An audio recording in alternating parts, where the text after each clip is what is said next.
aprender um pouco sobre Noé. Todos conhecemos a história de Noé. Até aqueles que não são cristãos, de alguma maneira, já viram ou já leram alguma coisa sobre Noé. Sempre quando há alguma menção a Noé, o que vem à mente? Uma arca, animais, não é? Um dilúvio, chuva. Noé é um personagem conhecido mundialmente, tem um filme dele que foi produzido por Hollywood, não é? Um filme produzido por Hollywood aí, e diga-se de passagem, muita coisa ali não tem nenhuma correlação com as escrituras. Hollywood tentou fazer um filme à moda dela, porque, na verdade, quando você vai comparar com a palavra de Deus, você percebe que há muita discrepância em relação à palavra de Deus. Mas eu quero pensar com você não sobre esse Noé hollywoodiano, esse Noé retratado em filmes. Eu quero pensar com você no Noé da Bíblia. Esse Noé, esse homem que viveu, não é, há cerca de 5.000, 6.000 anos atrás, aproximadamente, e que foi um homem como eu e você, um ser humano como nós mesmos, sujeitos às mesmas fraquezas, com sangue correndo nas veias. Nós temos que olhar para os heróis da fé e ver que são homens e mulheres como nós mesmos, mas que romperam a barreira do impossível, porque creram, porque foram instrumentos de Deus, nos deixando legados preciosos, legados estes que têm nos incentivado e que têm nos fortalecido a viver diante do Senhor. A palavra Noé é do hebraico Nahan, que significa conforto ou consolo. Por isso que seu pai Lameque disse que ele iria consolar a humanidade na terra que o Senhor havia amaldiçoado, não é por conta do pecado. Noé é o último patriarca antediluviano. É aquele homem que vai ser a transição da primeira humanidade para a nova humanidade. Deus vai usar esse homem, Noé, para fazer essa transição. Ele é o elo do antigo para o novo, não é? Então eu e você estamos aqui hoje, nós estamos aqui hoje louvando a Deus, conhecemos a Jesus Cristo pela fé, somos filhos de Deus pela fé, porque este homem aqui tomou algumas atitudes que tornou possível isso. Nós somos descendentes de Adão, mas somos aquele povo que veio depois de Noé, porque Noé é esse homem que vai ser usado por Deus para dar continuidade à linhagem humana. Gente, a Bíblia nos diz, no capítulo 6, versículo 9, se você ler comigo, capítulo 6, versículo 9, nós temos algumas coisas muito interessantes aqui. Estas são as gerações de Noé. Era ele homem justo e perfeito em suas gerações e andava com Deus. Assim como seu bisavô Enoque, ele também andava com Deus. E ele era perfeito em suas gerações. Mas primeiro, por que ele era perfeito em sua geração? Porque ele era um homem íntegro diante das demais pessoas. A Bíblia diz que ele era justo diante de Deus. Uma coisa leva a outra. Quando eu resolvo, quando eu decido viver de maneira justa diante de Deus, isso vai refletir na maneira como eu vivo diante dos homens. Quando eu me proponho a obedecer a Deus, a ser obediente a Deus, a andar de acordo com a vontade de Deus, isso reflete na maneira como as pessoas vão me ver. Então, por que ele era justo diante de Deus? Por que ele era reto perante as pessoas? Porque o versículo vai dizer que ele andava com Deus.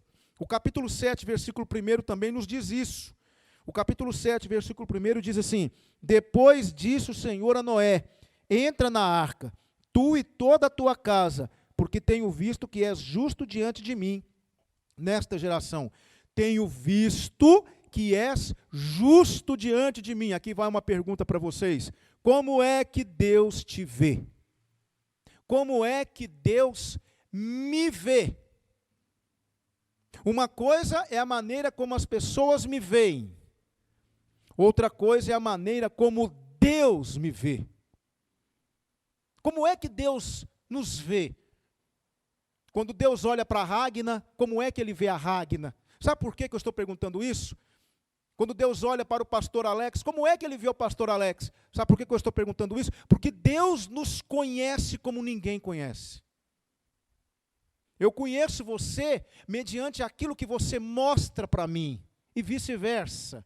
Mas Deus conhece aquilo que eu não conheço. Então, quando eu olho para você, o que é que eu vejo? Pessoas boas, pessoas honestas, pessoas que têm servido ao Senhor. Mas como é que Deus nos vê? Quando Deus olhou para Noé, Ele disse: você é justo diante de mim. É por isso que eu vou salvar você. É por isso que eu vou te dar uma chance. Porque você é justo diante de mim. E aí eu repito, como é que Deus nos vê? O que será que Deus pensa a meu respeito? Às vezes nós nos importamos demais com o que os outros pensam de nós. E não nos preocupamos com o que Deus pensa de nós. Sabe por quê? Porque quando nós nos importamos com a maneira como Deus nos vê, nós nos importamos com a opinião de Deus, isso muitas vezes vai gerar desconforto. Porque as pessoas não pensam como Deus. As pessoas querem algo de mim, mas Deus quer outra coisa. E se eu quero satisfazer a justiça de Deus, eu vou contrariar alguém.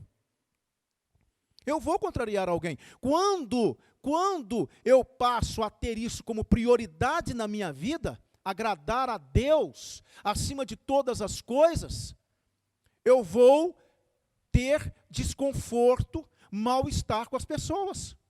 Porque nem todos querem aquilo que Deus quer. Ou eu me atrevo a dizer que na maioria das vezes, na maioria esmagadora das vezes, os homens não querem o que Deus quer. O Senhor diz lá em Isaías 55 que os meus pensamentos não são os vossos pensamentos, nem os meus caminhos os vossos caminhos. Então isso é muito importante. Se eu me preocupo com a forma, ou se eu me preocupo com a opinião de Deus, isso vai ditar a maneira como eu vou viver. Se o que Deus pensa é mais importante, eu me comporto de uma maneira. Mas se o que os outros pensam é mais importante, eu me comporto de outra maneira. Deus tinha uma opinião acerca de Noé. Qual é a opinião que Deus tem de nós? A forma como eu vivo diante dos homens mostra se vivo diante de Deus ou não. Veja só, Tito capítulo 1. Carta de Paulo a Tito, veja só, Tito capítulo 1, o versículo 10 e o versículo 16. Veja só. Porque há muitos insubordinados, faladores vãos e enganadores, especialmente os da circuncisão. E o versículo 16 diz assim: afirmam que conhecem a Deus, mas pelas suas obras o negam, sendo abomináveis e desobedientes e réprobos para toda boa obra. Ou seja, se eu digo que creio em Deus, isso precisa ser mostrado através da maneira como eu vivo. Não adianta você dizer que crê em Deus e vive de maneira contrária à vontade de Deus. Por isso Noé foi aprovado. Porque Noé cria em Deus, Noé creu no Senhor e ele vivia de maneira tal que Deus disse: você é justo. Eu me agrado de você. Você vive exatamente de acordo com a sua fé. Por isso, e por outras razões que veremos, Noé é chamado de herói da fé. Noé viveu num tempo de muita pressão social, igual hoje. Mesmo assim, ele andou com Deus, igual seu bisavô Enoque. Hoje em dia, é a mesma coisa, irmãos. Somos pressionados o tempo todo. O tempo todo nós estamos sendo pressionados. A igreja de Jesus Cristo vive debaixo de uma pressão o tempo todo. Você anda na rua, não é? Você anda na rua e você olha, eu não sei aqui em Pará de Minas ainda, estou me inteirando da cidade, mas em Divinópolis, de onde eu sou, você pode contabilizar a quantidade de outdoors presentes na cidade. Você verá a quantidade enorme de outdoors que mostra a nudez feminina, promovendo o nu feminino para o público masculino. Então, o tempo todo você vive debaixo de uma pressão, seja na área sexual, você liga a televisão o tempo todo. Observe, antes do futebol, antes da novela, depois do jornal, antes daquele filme, antes daquele programa ou daquele outro programa, o que é que aparece lá? A maioria das vezes, propaganda sobre bebidas alcoólicas, cerveja, não é? E sempre de forma o quê? Sempre de maneira, não é? A incitar a pessoa a adquirir aquele produto. É uma pressão o tempo todo. Você vive hoje, de todos os lados, uma pressão psicológica para fazer aquilo que é errado. Estar na moda hoje é fazer aquilo que é errado. Estar na moda hoje é aceitar essa inversão de valores diante da qual nós estamos hoje. Hoje nós estamos diante de inúmeras propostas, não é? Hoje, a família tradicional tem sido ameaçada por um novo modelo de família. Hoje, a sociedade tem sido ameaçada, a família composta de pai, mãe, filhos tem sido ameaçada por uma nova proposta de família. Hoje, nós estamos às voltas com grupos minoritários que querem sufocar a voz da igreja, que querem impedir que a igreja cumpra o seu papel. O tempo todo nós estamos debaixo de uma pressão, assim como Noé também esteve. Naquela época não havia tecnologia como hoje, não havia o desenvolvimento científico como hoje, mas havia a mesma pressão que nós temos hoje. E assim como Noé foi vencedor naquela geração, foi considerado justo naquela geração, eu e você também somos convidados a viver de maneira sóbria diante de Deus, sermos luzes nesse mundo, sermos sal nesta terra, fazermos a diferença para esse mundo carente de Deus, carente de Jesus Cristo. Meus irmãos, com 480 anos, Noé recebe uma missão. Ele deveria construir. Quem pensa que é um barco, engana, não é um barco. Não tinha leme, não tinha proa, não tinha nada disso, era uma caixa. Uma caixa preparada para flutuar por cima das águas. Agora, veja bem algumas coisas interessantes e você vai entender a dimensão do que Noé fez. Essa caixa tinha 150 metros de comprimento, 25 metros de largura, 15 metros de altura, num tempo em que ainda não havia chovido. Por isso, quando você lê lá em Hebreus, capítulo 11, não é? Quando você vai ler lá em Hebreus, capítulo 11, o escritor aos Hebreus dizendo assim, ó, no versículo 7, preste atenção, pela fé Noé, divinamente avisado das coisas que ainda não se viam. Que coisas que ainda não se viam? Chuva. Não havia chuva. Não havia chovido sobre a terra. Então Deus fala para Noé, você vai construir uma caixa com 150 metros de comprimento, 25 metros de largura, 15 metros de altura, com 3 pavimentos. E essa caixa vai ser preparada, você vai betumá-la, você vai vedá-la com betume por dentro e por fora, e esta caixa, ela vai ser preparada para boiar, porque eu vou mandar muita chuva sobre a terra, mas muita chuva mesmo. Noé creu em algo que ele não viu.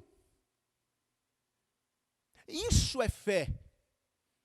E ele então deu-se à construção desta arca. Não há unanimidade, não há consenso. Uns dizem que durou 120 anos, outros dizem que durou menos. Eu não vou me ater na questão do tempo. O fato é que não foi fácil para Noé construir um barco dessa magnitude, numa época onde não havia tecnologia disponível, não havia nenhum tipo de artefato preparado para isso. Mas ele creu e ele construiu, e Deus abençoou Noé.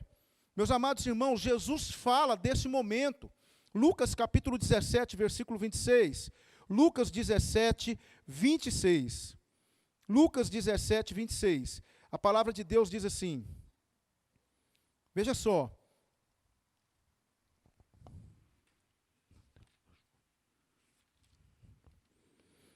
Como aconteceu nos dias de Noé, assim também será nos dias do Filho do Homem. De vez em quando aparece um engraçadinho dizendo assim, essa história de Noé é ficção. Isso aí é ficção. Noé não existiu. Isso aí é invenção. Bom, Jesus falou de Noé, e Jesus não mente. Jesus é o caminho, a verdade e a vida. Ele disse que Noé existiu, e Noé existiu. E o Noé, fala-se dele 50 vezes em 9 livros da Bíblia. Como é que um personagem fictício pode ser citado 50 vezes em 9 livros da Bíblia? Então Noé existiu, não há por que duvidar disso. A Bíblia diz que a terra inteira ficou submersa e ao fim de 150 dias, as águas começaram a baixar. E Noé então pôde sair da arca. Ele havia obedecido a Deus em tudo, salvou a sua família e a vida de milhares de animais. Meus amados irmãos, foram 960 horas de chuva, ininterrupta. Noé não sabia o que era aquilo, mas ele creu, e Deus mostrou para ele o produto da fé dele. Eu quero aprender com você nesta noite algumas lições com Noé. Eu aprendo algumas coisas com Noé, muito importantes para a nossa vida. Eu fui muito abençoado com o estudo desse herói da fé. Observe só uma coisa, no capítulo 7, versículo 1 de Gênesis. Vamos pensar em algumas coisas que eu aprendo com Noé. Gênesis, capítulo 7, versículo 1. Depois disse o Senhor a Noé: entra na arca, tu e toda a tua casa, porque tenho visto que és justo diante de mim nesta geração. Entra onde? Entra na arca. Para quê? Para enfrentar o quê? Para enfrentar um dilúvio, para enfrentar uma tempestade, para enfrentar uma chuva de 960 horas. É interessante uma coisa. Abel foi justo diante de Deus? Sim ou não? E ele morreu. Enoque foi justo diante de Deus? Sim ou não? E ele foi trasladado. Noé foi justo diante de Deus? Sim ou não? E enfrentou a tempestade. Deus age na vida dos seus servos de maneiras distintas, sempre visando atender os seus propósitos. Não há padrão. Deus não é obrigado a ser óbvio. Porque ele agiu assim com Abel, ele vai agir com Enoque, ele vai agir com Noé, ele vai agir com Fernando, ele vai agir com a Cida, ele vai agir com minha esposa, ele vai agir com a Ana Paula, ele vai agir com a Jaciara. É assim? Não. Deus não precisa se submeter àquilo que eu quero, àquilo que eu acho, àquilo que eu penso. Deus é Deus. Abel ele deixou morrer. Enoque ele levou para ele. Noé vai passar pela tempestade, Noé. Por isso eu aprendo a primeira lição nesta noite. A fé verdadeira não é ausência de dificuldades, mas vitória sobre elas. A fé verdadeira não é ausência de dificuldades, mas a vitória sobre elas. Noé foi vencedor. Noé atravessou uma tremenda de uma tempestade. Deus não livrou Noé. Deus poderia ter pegado Noé e toda a sua família, e assim como eu fiz com Enoque, eu vou fazer com Noé. Não, ele não quis fazer isso. Enoque está aqui comigo, Noé, mas você vai passar pela tempestade. Você vai enfrentar a tempestade. E eu vou te dar vitória na tempestade. Meus amados irmãos, nós precisamos nos desvencilhar da ficção. Muitas pessoas acham que o cristianismo é escapismo. O que é isso, pastor? Que palavra é essa? É isso mesmo. Tem muita gente que vai para o cristianismo para ficar livre de problema.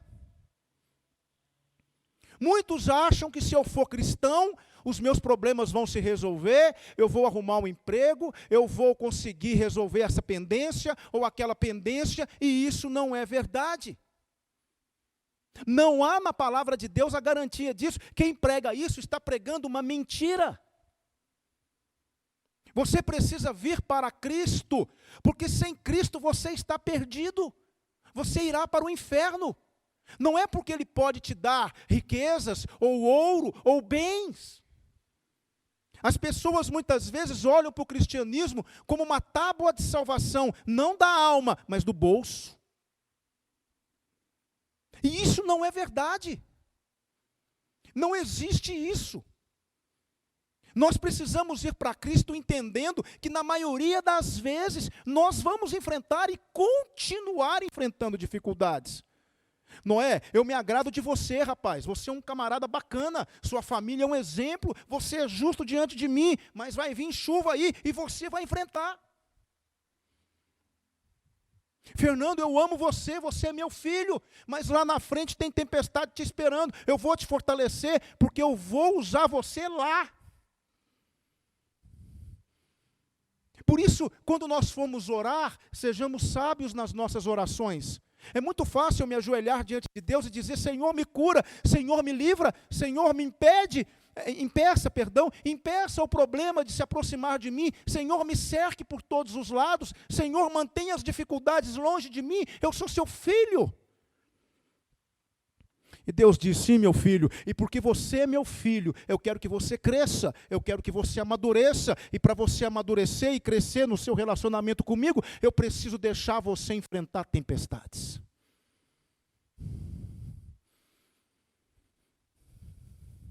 Amém, irmãos? Para que você possa ser um homem melhor, um homem de valor, um homem de caráter, eu preciso deixar você enfrentar esse dilúvio, meu filho. Porque senão você nunca vai aprender a valorizar os momentos comigo. Você nunca vai aprender a valorizar a oração. Você sempre vai achar que é capaz de viver sem mim. E tem muita gente que acha que é. E é por isso que não saem do lugar. É por isso que não são felizes. É por isso que não se realizam.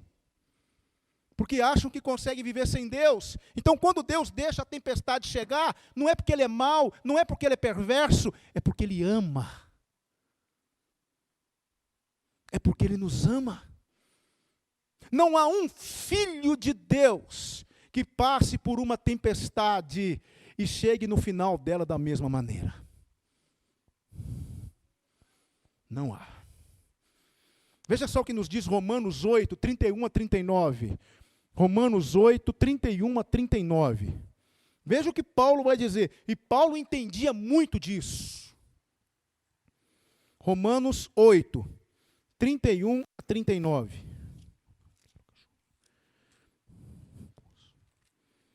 Que diremos, pois, a estas coisas? Se Deus é por nós, quem será contra nós?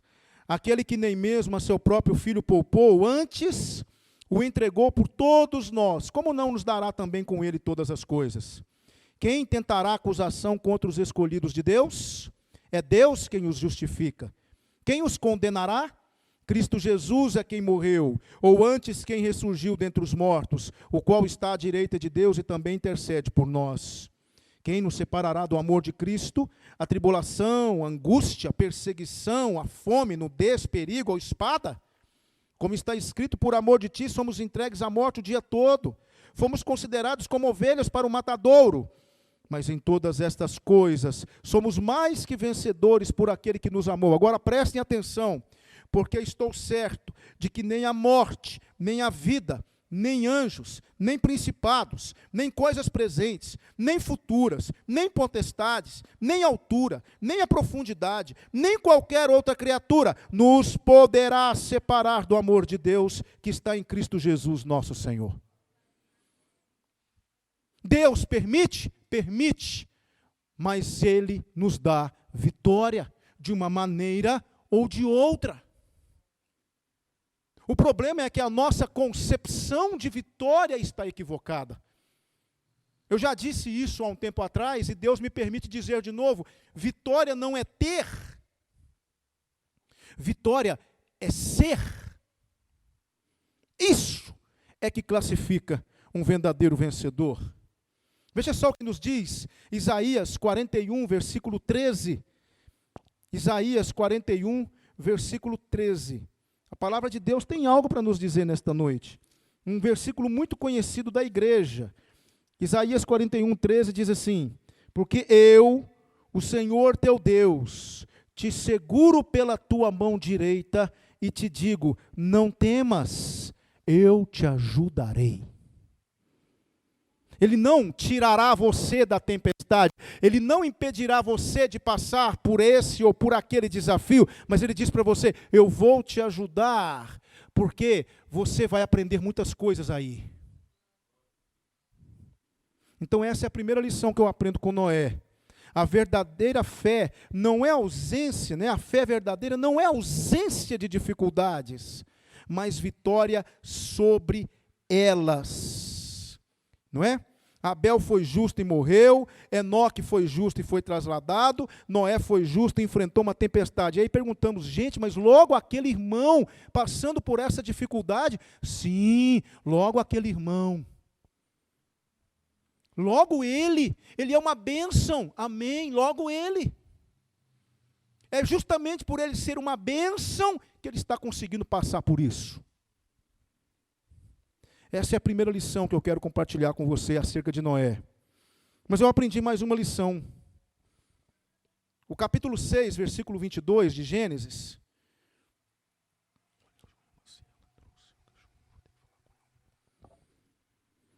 Assim fez Noé, segundo... Preste atenção, irmãos, isso aqui é profundo demais. Assim fez Noé, segundo tudo o que Deus lhe mandou. Assim o fez. A fé verdadeira sempre nos levará à obediência incondicional. Difícil fazer uma arca. Eu tenho mais alguns dados para passar para você aqui. Olha só, para você entender o tamanho, não é? Eu falei com você, 150 metros de comprimento, 25 metros de largura, 15 metros de altura, 3 compartimentos. Tem mais alguns dados interessantes aqui, ó. Eram 10.345 metros quadrados.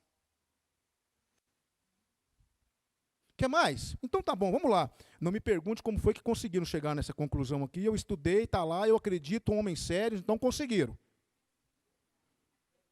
13.960 toneladas que ela aguentava. Muita coisa, gente. Não era pouca coisa, não. Mas aqui eu aprendo com Noé uma coisa que nós devemos pôr em prática na nossa vida. Missão dada, missão cumprida. Crente tem que ser assim. Entendeu? Deus deu missão, eu cumpro a missão. Deus me deu uma missão há 9 anos atrás. 9 anos. Eu parei, pensei, repensei, tornei a pensar, pensei de novo. E vi que não era brincadeira.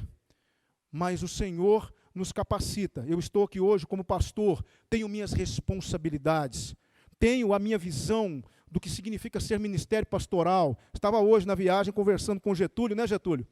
Conversa boa, tanto na ida quanto na volta, conversamos muita coisa, e nós estávamos falando sobre isso. É missão que Deus me deu, e eu quero, para a glória de Deus, ir até o fim. Sabe, irmãos? Cuidar do povo de Deus é uma honra. Cuidar do povo de Deus é um privilégio, mas não é fácil. Mas quer saber de uma coisa? Eu no largo. Não me vejo fazendo outra coisa na vida. Às vezes não durmo direito, às vezes os cabelos caem, às vezes fico preocupado, vou orar, vou pensar, mas missão dada, missão cumprida. Qual é a missão que Deus entregou para você? Como é que está aí? Em que pé está? Como é que está você na missão que Deus te entregou? Você começou, mas não terminou. Muita gente começa, mas não termina. Para no meio do caminho. Imagina Noé construindo a arca, de repente ele fala assim, Senhor,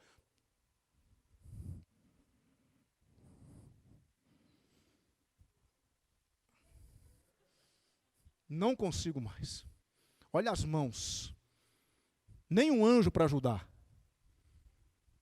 Você não vê Noé reclamando, você não vê Noé questionando, você não vê Noé falando das dificuldades. Irmãos, Noé pega a missão e ele vai até o fim, e quando estava pronto, tudo preparado, Deus olha para Noé e fala assim, entra na arca, você e sua família. Eu vou fechar essa porta. A porta esteve aberta durante todo esse tempo. O povo não quis, o povo não aceitou, o povo não quis entrar, agora entra na arca que eu vou fechar a porta. E a Bíblia diz que ele é aquele que fecha e ninguém abre. Então eu quero dizer uma coisa para você. Você quer viver como Noé? Então entenda qual é a missão que Deus deu para você. Qual é a missão? Você sente na igreja, eu tenho pastor na igreja, essa missão. Minha querida, meu querido, vá até o fim. Não pare no meio do caminho. Não pare no meio do caminho. É difícil, é complicado, não é fácil. Fazer a obra de Deus requer muito esforço, mas vá até o fim. Missão dada, missão cumprida. A fé verdadeira sempre nos levará à obediência incondicional. 1 Samuel, capítulo 15, versículo 22. Veja só, 1 Samuel, capítulo 15, versículo 22. Primeiro livro de Samuel, primeiro livro de Samuel, capítulo 15, versículo 22. Você conhece esse versículo aqui e eu quero ler para você.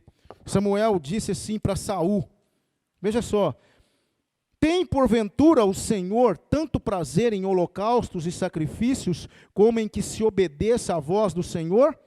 Eis que o obedecer é melhor do que o sacrificar, e o atender do que a gordura de carneiros. Paulo escreveu uma carta para Filemon, capítulo 1, versículo 21. Veja só o que Paulo vai dizer para Filemon. Ele escreve essa carta pedindo a Filemon para receber de volta um escravo fugitivo. Não é?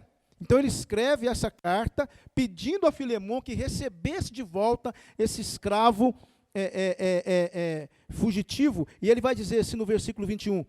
Escrevo-te confiado na tua obediência, sabendo que farás ainda mais do que peço. Existe um versículo na Bíblia que diz que Deus é poderoso para fazer infinitamente mais do que tudo aquilo que pedimos ou pensamos, segundo o seu poder que em nós opera. O meu desejo também é fazer mais para o Senhor. Se Deus me pediu isso, eu vou fazer isso, mas vou fazer isso também. Qual é a missão que Deus te entregou? Qual é a arca que você precisa construir? Vá até o fim, meu irmão. Não pare no meio do caminho, não desista. Pastor, mas está difícil. Está difícil, foi difícil para Noé, foi difícil para os heróis da fé e eles venceram.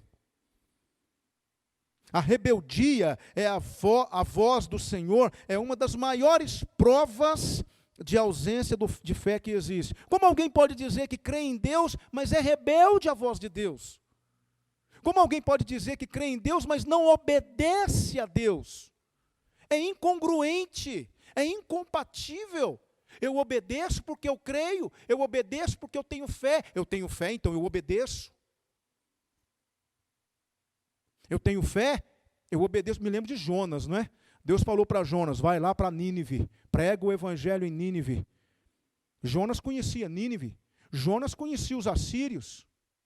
Os assírios eram um povo terrível, eram pessoas covardes, que maltratavam, que torturavam os escravos. E Jonas tinha pavor de Nínive, ao mesmo tempo que ele tinha raiva. E ele pensava assim, eu não vou, porque se eu for pregar e eles se arrependerem, eu tenho certeza de que Deus vai perdoar. E eles não merecem perdão, eles precisam morrer. Ele então foge para Tarsis, esconde no navio, e lá pelas tantas o navio começa a balançar, uma tempestade, os irmãos já conhecem a história de Jonas. Ele foi lançado ao mar e teve que ir para onde? Para Nínive. E pregou, e foi lá por cima do morro esperar o juízo de Deus. Mas o pessoal de Nínive arrependeu. E aí, o que aconteceu? Deus perdoou. Aí Jonas ficou, não é? Daquele jeito dele. Deus fez nascer então uma planta, não é?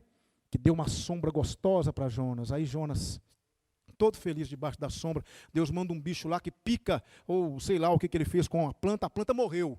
Aí Jonas ficou indignado, aí Deus fala, meu filho, vem cá, você teve compaixão da aboboreira, mas eu não vou ter compaixão de um povo que não sabe discernir a mão direita da esquerda. Então, existem pessoas que muitas vezes recebem a missão do Senhor, mas fogem. Deus está chamando você para algo, não fuja. Obedeça. A obediência, ela agrada a Deus. Um dia, uma menina estava sentada, não é? Uma menina estava assentada, observando sua mãe fazer o almoço. E ela chegou perto da mãe dela e disse assim: ô mãe, por que a senhora tem assim esses fios de cabelo branco? Aí a mãe disse assim: é porque toda vez que você me desobedece, nasce um cabelo branco na mamãe. Aí ela olhou, pensou e falou assim: então, mamãe, por que a vovó é cheia de cabelo branco?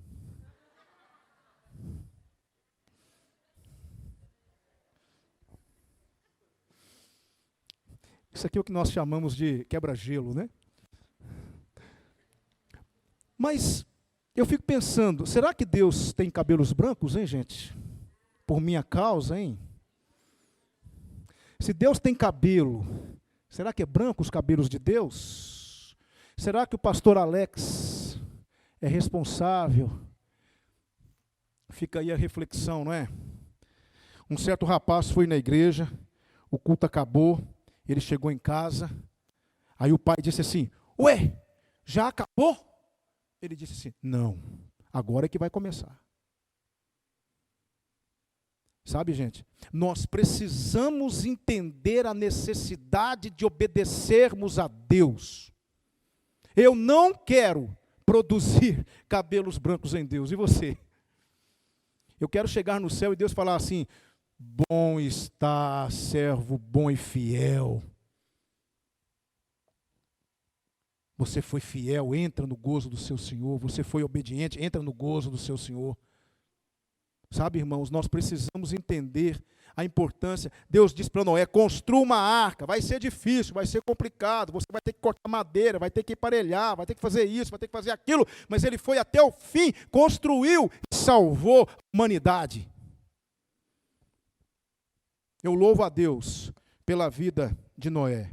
E aqui eu deixo para vocês, não é, um texto que está na palavra de Deus. Nós devemos obedecer a Deus, obedecer aos nossos líderes, pessoas que Deus coloca para nos conduzir, pessoas que Deus usa para nos orientar. Precisamos mostrar submissão à liderança que Deus constitui na igreja, para abençoar nossas vidas. Tudo isso, irmãos, são formas de obediência a Deus. Deus tem dado alguma missão para você? Deus entregou para você uma missão? Missão dada? Missão cumprida. E aqui, caminhando para o final, eu quero pensar na última lição que eu aprendi com Noé. Que lição? Que lição? Como isso falou meu coração. Hebreus 11:7. Nós lemos, não é? E vamos repetir agora. Hebreus 11:7. Olha só o que vai nos dizer. Preste atenção, irmãos, que coisa maravilhosa. Isso aqui me abençoou de uma tal maneira, por isso que eu coloquei hoje no grupo. O estudo hoje vai ser muito abençoado, porque eu pude alimentar desse texto de uma maneira que eu estou assim, impressionado com a palavra de Deus. O versículo 7 diz assim: pela fé, Noé, divinamente avisado das coisas que ainda não se viam, sendo temente a Deus, preparou uma arca para o salvamento de quem?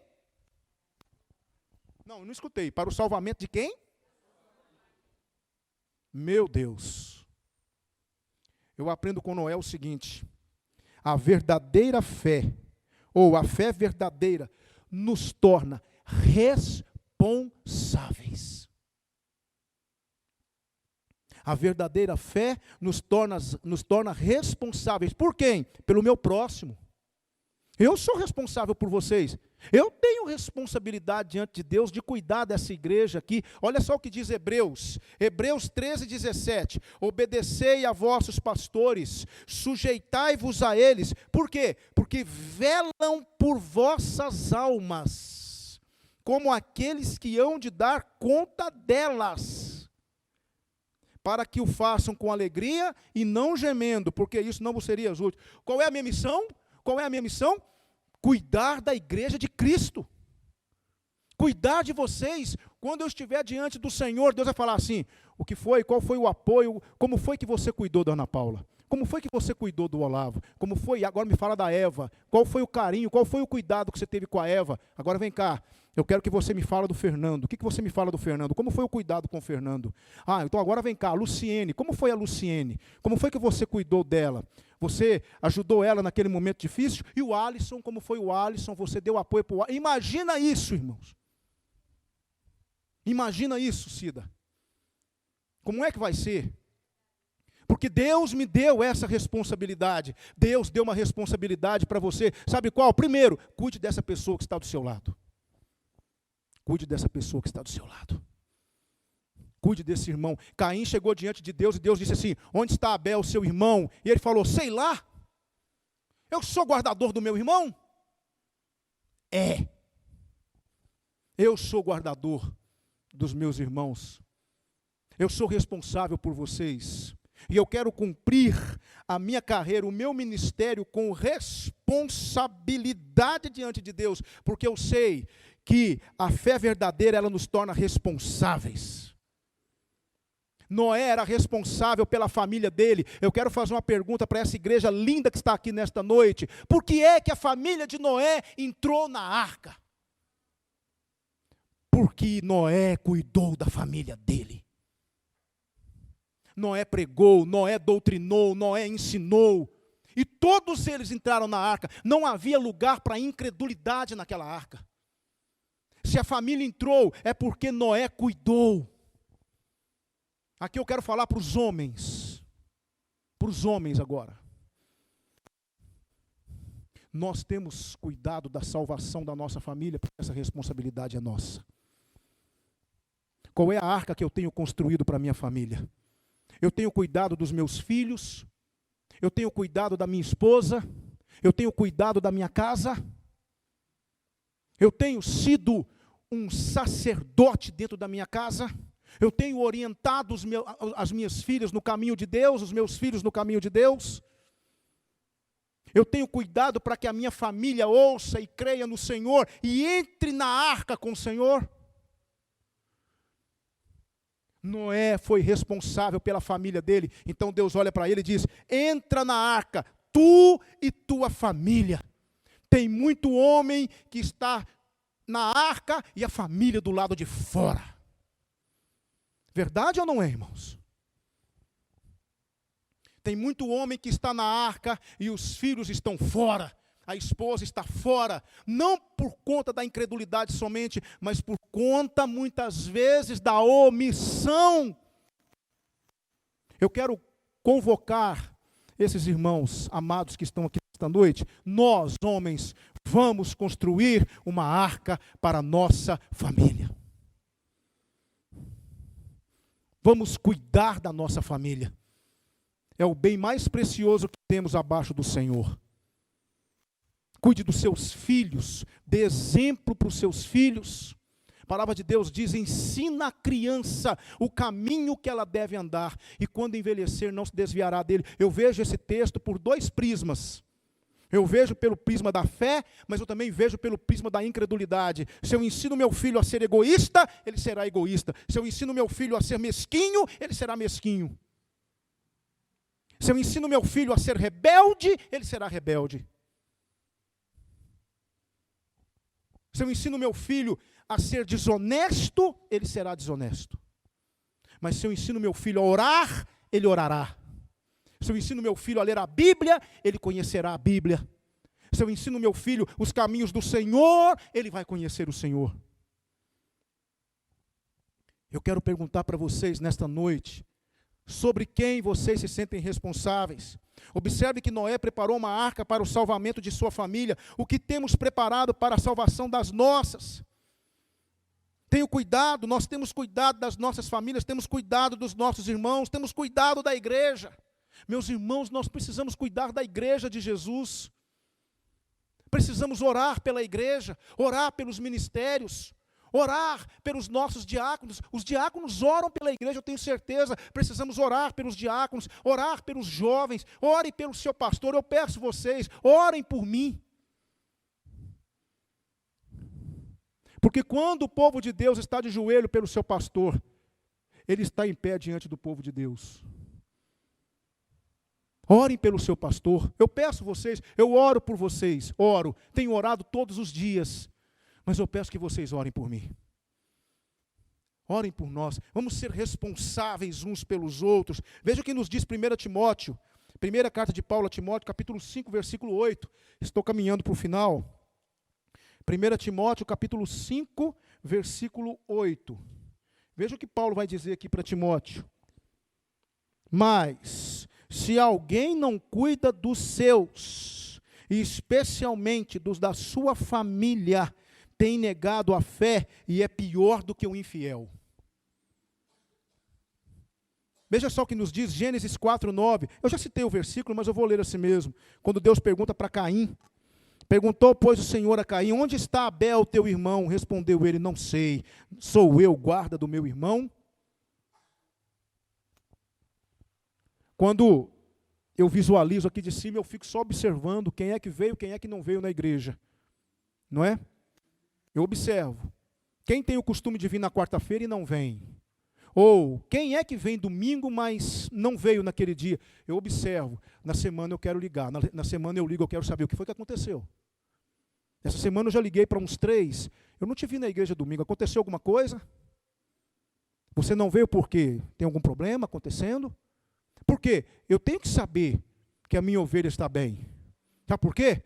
Porque eu sou guardador da ovelha que está nesse rebanho.